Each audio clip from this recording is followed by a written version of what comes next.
জেলার সবচেয়ে বড় এই সবজির আড়তে গতকালকের তুলনায় আজ সব ধরনের সবজিতে বেড়েছে 5 থেকে 10 টাকা। আড়তদাররা এবং ব্যবসায়ীরা বলছেন সরবরাহ কম থাকায় আজ দাম কিছুটা বেড়েছে। এজন্য ব্যবসায়ীরা সারা দেশের বিভিন্ন স্থানে যেভাবে আকস্মিক বৃষ্টি হয়েছে সেই বৃষ্টির কারণে সবজির ক্ষেত ক্ষতিগ্রস্ত হয়েছে বলে দাবি তাদের। পটল 55 টাকা, মরিচ কত, মরিচ 70 টাকা, 65 টাকা, 80 টাকা প্রকার ভেদে দাম আর কি।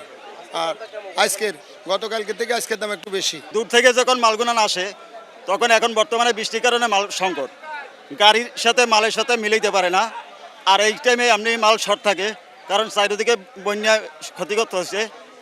এখন সিজন আর আনসিজন আছে। আজকের কাঁচামালের সরবরাহ একটু কম, কিন্তু সরবরাহ কম দামে বাজারটা একটু আজকে একটু বাড়তি। আকরি 70, আকরি বেচারে 70 টাকা, লতি বেচারে 400 টাকা বান্ডিল। তারপরে মিষ্টি কম 18 টাকা 20 টাকা, তারপরে তিতাকলা 70 টাকা, শসা 40 টাকা। এটাই মাল আজকে মাল সরবরাহ একটু কম, এই মালটা একটু কম বাজারে আজকের। আলু তো বিভিন্ন মোকামের আলু, এক মোকামের এক দাম। ধরেন আমরা যেটা বেচছি এটা 20 গ্রামের মাল, এটা বেচতেছি আমরা 15 থেকে 16। আরেকটা আছে আপনার বগুড়ারটা 14 থেকে 15। জেলার সবচেয়ে বড় এই পাইকারি বাজারে আড়ত সংখ্যা রয়েছে প্রায় 50টি, যেখানে প্রতিদিন গড়ে বিক্রি হয় 1 কোটি থেকে 1.5 কোটি টাকার শাকসবজি।